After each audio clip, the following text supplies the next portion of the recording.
El Decanato Santa María del Mar presenta la Santa Misa, fuente y culmen de la vida cristiana.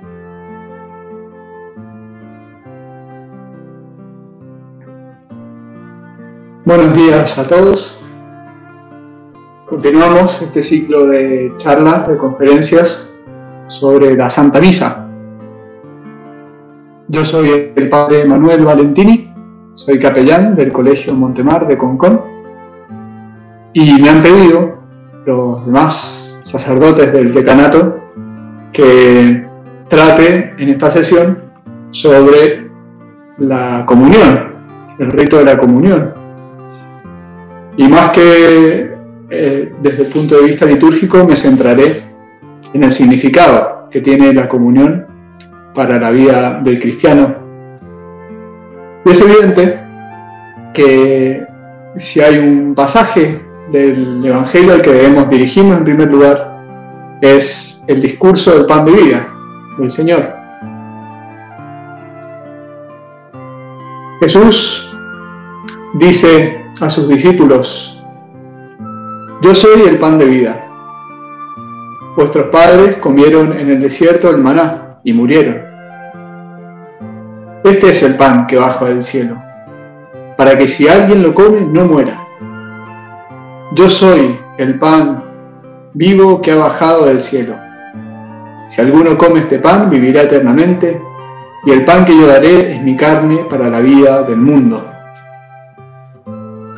Palabras que desconciertan a los judíos que están escuchando este discurso y entonces se preguntan ellos: ¿cómo puede darnos a comer su carne? El Señor no les responde. No les responde. ¿Cómo es posible que a través de un pan uno coma la carne de una persona? Yo no les respondo porque es un misterio, es incomprensible para los seres humanos. Y sin embargo, les dice: en verdad os digo, que si no coméis la carne del Hijo del Hombre y no bebéis su sangre, no tendréis vida en vosotros. El que come mi carne y bebe mi sangre tiene vida eterna, y yo le resucitaré en el último día, porque mi carne es verdadera comida y mi sangre es verdadera bebida. El que come mi carne y bebe mi sangre permanece en mí y yo en él. El Señor les dice: no se preocupen por entender esto porque es incomprensible para ustedes. En cambio, presten atención, porque el que no come mi cuerpo no tendrá vida. En cambio, el que lo come tendrá la vida eterna y permanecerá en mí como yo en él. Es el Señor el que quiere venir a nosotros en la comunión. Él mismo nos lo dice en el Evangelio de Lucas, cuando con los apóstoles les dice esta primera frase inicial que es muy reveladora: ardientemente he deseado comer esta Pascua con vosotros antes de padecer. Ardientemente he deseado comer esta Pascua. Es el Señor el que desea comer con nosotros la Pascua. Es el Señor el que desea que comulguemos, que nos acerquemos a Él en la comunión, que lo recibamos. Y luego les va a decir, ya tomando el pan en sus manos: tomen y coman. No les dice: bueno, tomen este pan, hagan lo que piensen con él. No, precisamente yo me pongo en el pan porque el pan es un alimento para ser comido. Jesús quiere la comunión, es un deseo del Señor. Padre, me podrá decir alguno de ustedes que está aquí: Padre, usted es como que le muestra el dinero al mendigo, ¿no? Y no se lo da, o le muestra la comida al hambriento y no se la da. Nos está hablando de la comunión y ahora en este tiempo de pandemia no podemos llegar a la comunión. Es verdad, pero pensemos en esa primera comunión que haremos después de la pandemia. Ahora no podemos, pero vayamos preparando esa primera comunión. Una nueva primera comunión, podríamos decir. Volvamos, de todas maneras, a un punto que me parece importante. Algo que se nos dice aquí en el Catecismo de la Iglesia Católica. Hablando de la misa, Estamos hablando precisamente en esta charla de la comunión en el conjunto del misterio eucarístico. Y dice el catecismo algo muy interesante. La celebración del sacrificio eucarístico está totalmente orientada hacia la unión íntima de los fieles con Cristo por medio de la comunión. Toda la misa está orientada hacia la unión íntima de los fieles con Cristo por medio de la comunión. Comulgar, sigue diciendo, es recibir a Cristo mismo que se ofrece por nosotros. Por eso, la comunión es importante. Evidentemente, ¿vale la misa si yo no comulgo? Por supuesto que vale la misa si no comulgo. La misa es el sacrificio de Cristo y evidentemente tiene un valor en sí mismo, es el valor de los valores, digamos, lo más grande que hay. Pero tengamos presente esto, la plena participación, como dirá después el catecismo, la plena participación en la Santa Misa se da en la comunión. Participación más perfecta, citando un texto del Concilio Vaticano II. La participación más perfecta en la comunión. Y por eso se nos invita, el Señor nos invita, el Señor, dice el catecismo, nos dirige una invitación urgente a recibirlo en el sacramento de la Eucaristía. Así lo hemos escuchado en esas palabras del discurso del pan de vida. Si no coméis la carne del Hijo del Hombre y no bebéis su sangre, no tendréis vida en vosotros. Por eso es responder, ir a comulgar es responder a este deseo del Señor, en primer lugar. De todas maneras, el catecismo nos da una clave. Prepararse para la comunión, decíamos, una nueva primera comunión. ¿Y qué nos dice el catecismo? ¿Cómo prepararse bien? La Iglesia obliga a los fieles a participar los domingos y días de fiesta en la Divina Liturgia y a recibir al menos una vez al año la Eucaristía, si es posible en tiempo pascual, preparados por el sacramento de la reconciliación. Pero la Iglesia recomienda vivamente a los fieles recibir la Santa Eucaristía los domingos y los días de fiesta, o con más frecuencia aún, incluso todos los días. Por eso, evidentemente, la misa vale si no hay comunión, pero hay una insistencia, que es una insistencia que viene del mismo Señor, de recibir la Eucaristía, ojalá con la mayor frecuencia posible. La comunión, ojalá diaria. ¿Cómo prepararnos para esa primera comunión? Pensaba aquí traer a colación las experiencias de la pequeña Teresita de Lisieux, Santa Teresita del Niño Jesús. Ella, cuando hablaba de su primera comunión, en su diario de vida, decía: finalmente llegó el más hermoso de los días. Qué dulce fue el primer beso de Jesús a mi alma. Fue un beso de amor. Me sentía amada y decía a mi vez: te amo y me entrego a ti para siempre. Un beso de amor, así miraba ella la comunión, el beso de Jesús a mí. Y sin embargo decía, después, al día siguiente a mi primera comunión, fue también un día hermoso, pero estuvo teñido de melancolía. Solo Jesús podía saciarme. Ansiaba el momento de poder recibirle por segunda vez. Y entonces cuenta algo que es propio de las costumbres de aquella época.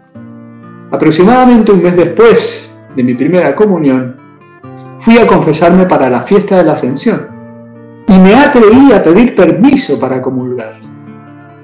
En aquella época, los fieles, para acercarse a la comunión, pedían permiso a su confesor. No existía la práctica de la comunión frecuente y menos aún diaria. Se solía comulgar en los días de fiesta. El sacerdote que confesaba, el que tenía que decidir si ibas o no ibas a la confesión. Gracias a Dios eso ha cambiado, pero ella comentaba: Contra toda esperanza, el señor abate me lo concedió y tuve la dicha de arrodillarme a la sagrada mesa entre papá y María, su hermana mayor. Qué dulce recuerdo he conservado de esta segunda visita de Jesús. De nuevo corrieron las lágrimas con inefable dulzura. Me repetí a mí misma sin cesar estas palabras de San Pablo: ya no vivo yo, es Jesús quien vive en mí. Así recibía Santa Teresita la comunión. Ojalá que también nosotros la recibamos así, seamos pastores, sacerdotes que estamos celebrando el sacrificio, o seamos del pueblo que también estamos celebrando, pero a través de la mediación del sacerdote. Recibir la comunión, esa nueva primera comunión. ¿Cómo prepararla bien? ¿Cómo preparar bien la comunión? Decía la misma Santa Teresita del Niño Jesús que a partir de esta segunda comunión se fue haciendo cada vez mayor mi deseo de recibir al Señor. Es muy interesante esto, se fue haciendo cada vez mayor mi deseo de recibir al Señor. Ya no es esa comunión, podría decir, habitual, acostumbrada, toca comulgar. No, se fue haciendo cada vez mayor mi deseo de recibir al Señor. Y entonces, sigue comentando, obtuve permiso para comulgar en todas las fiestas importantes. La víspera de estos días dichosos, María me ponía al atardecer en su regazo y me preparaba como lo había hecho para mi primera comunión. María, su hermana mayor, la preparaba, si la ponía en su regazo, y le iba preparando, comentando la importancia de lo que iba a hacer, recibir al Señor. Es bonito porque a nosotros nos puede ayudar también prepararnos así, desde el día anterior, ir preparando la comunión del día siguiente. Sé que mañana voy a comulgar, la voy preparando. El catecismo nos da también algunas claves para esa preparación. Dice, para responder a esta invitación, debemos prepararnos para este momento tan grande y santo. En primer lugar, pensar en esto. Es un momento tan grande y santo, quizás el más grande y el más santo de nuestra vida, cada comunión. Pero cita por eso, a continuación, esas palabras de San Pablo a los cristianos de Corinto respecto a la comunión. Cada vez que coméis este pan y bebéis este cáliz, dice San Pablo, anunciáis la muerte del Señor hasta que venga. Así pues, quien come el pan o bebe el cáliz del Señor indignamente, será reo del cuerpo y de la sangre del Señor. Examínese, por tanto, cada uno a sí mismo, y entonces coma del pan y beba del cáliz. Porque el que come y bebe sin discernir el cuerpo, come y bebe su propia condenación. Son palabras fuertes. Palabras fuertes que nos ponen en guardia también contra nosotros mismos. Ante la posibilidad, ojalá que no sea, pero posibilidad de recibir indignamente la comunión. Por eso es importante, antes, si estamos en conciencia de algún pecado grave, ir a confesarse. Necesariamente, no basta con el acto de contrición que hay al inicio de la misa, no basta con hacer un acto de contrición particular. Es necesario el recurso al sacramento de la penitencia. Así lo dice el catecismo claramente. Quien tiene conciencia de estar en pecado grave debe recibir el sacramento de la reconciliación antes de acercarse a comulgar. Debe recibir el sacramento antes de acercarse a comulgar. No vale, si después me confieso, después de la misa. No, antes. Y si no, pues simplemente no nos acercamos a la comunión y hacemos una comunión espiritual, esperando recibirlo dignamente, porque el Señor se lo merece. Qué bonitas son esas palabras, de todas maneras, que rezamos antes de la comunión. Señor, no soy digno de que entres en mi casa, pero una palabra tuya bastará para sanar. Nunca seremos dignos, por muchas confesiones que podamos hacer. Siempre quedará en nuestra alma esa tendencia al pecado propia de nuestra naturaleza caída. Y por eso le decimos, Señor, no soy digno Es verdad que quizás somos dignos en el sentido de que no tenemos un pecado mortal actual en nuestra conciencia, lo hemos confesado todo. Pero sí que somos indignos por esas otras pequeñas manchas, pecados veniales o esas tendencias que notamos dentro de nosotros. Por eso es bueno quizá acercarnos al Señor con esa actitud del buen ladrón. Jesús, acuérdate de mí cuando llegues a tu reino. Y el Señor nos responde, yo te aseguro que hoy mismo estarás conmigo en el paraíso. Y ese paraíso es la comunión, el cielo en nuestra alma. Eso lo decía también Santa Teresita de Lisieux.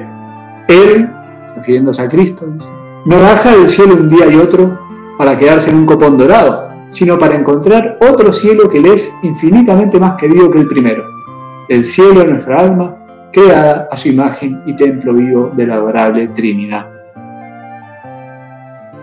Por lo tanto, prepararse en primer lugar.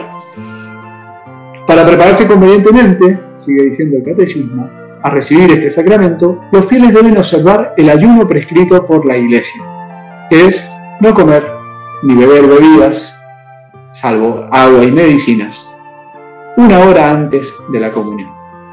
Durante esa hora, no comer ni beber nada, salvo agua y medicinas.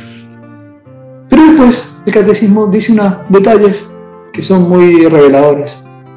Por la actitud corporal, gestos, vestido, se manifiesta el respeto, la solemnidad, el gozo de ese momento en que Cristo se hace nuestro huésped.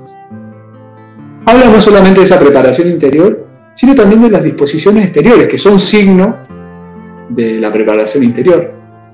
Y en concreto cita, gestos, vestido. Portarse en la misa bien. Esos buenos gestos es comulgar con reverencia.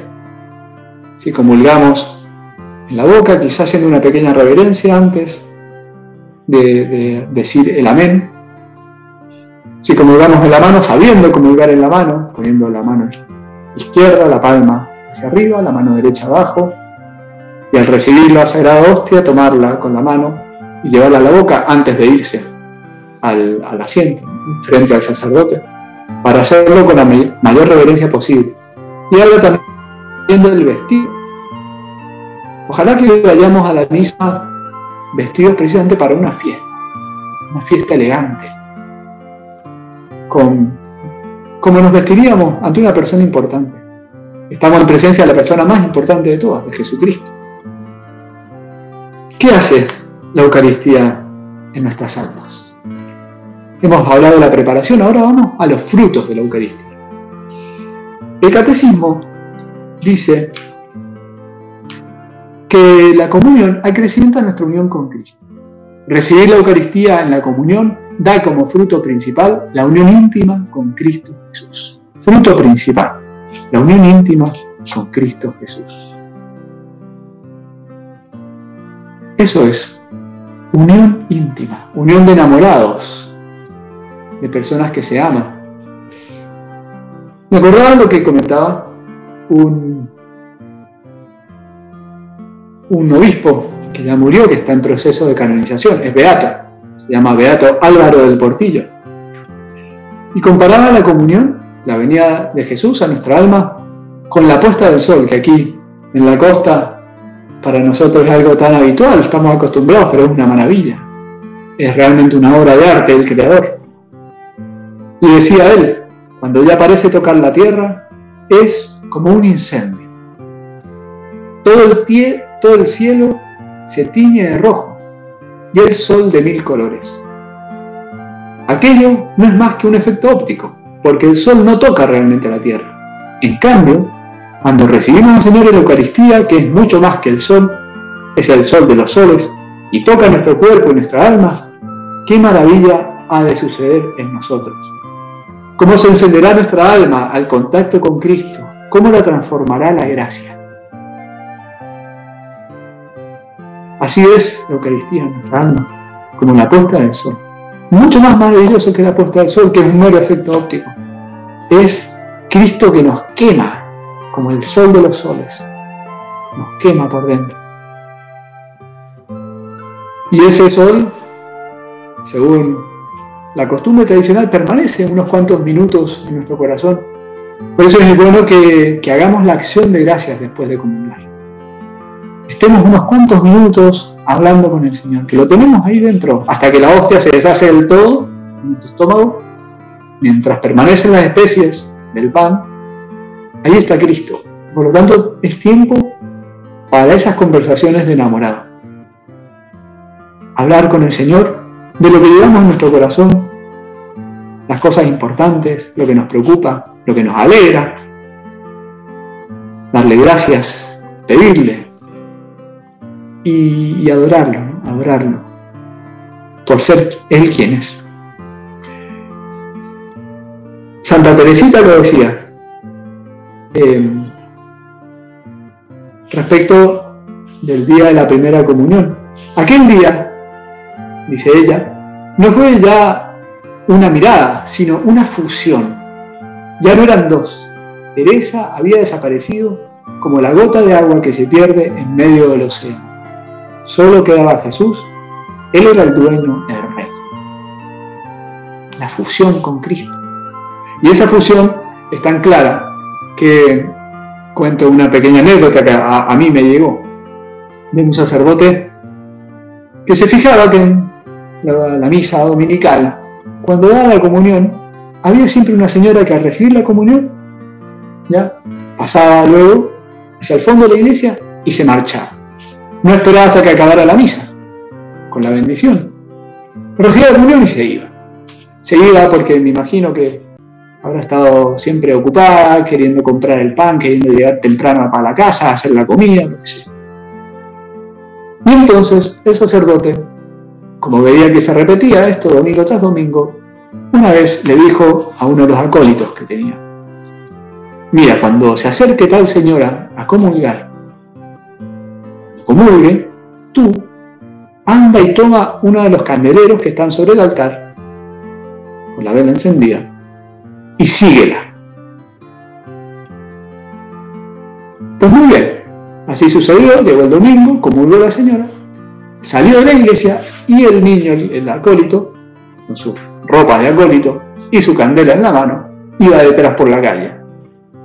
Evidentemente la señora en un momento se dio cuenta que me está siguiendo este niño y le preguntó: oye niño, ¿a dónde vas con esa vela? Y entonces le cuenta el acólito que el sacerdote me ha pedido que la siguiera usted, porque en este momento usted es un sagrario vivo. Y ahí la señora se dio cuenta, ¿no?, de que no podía comulgar e irse así nomás. Tenía al Señor adentro, tenía que aprovechar esos minutos para estar con Él, para adorarlo, para tener esa unión íntima. Qué grande es la comunión, qué gran cosa, qué maravilla que el Señor nos ha regalado, el pan de vida en nuestras almas.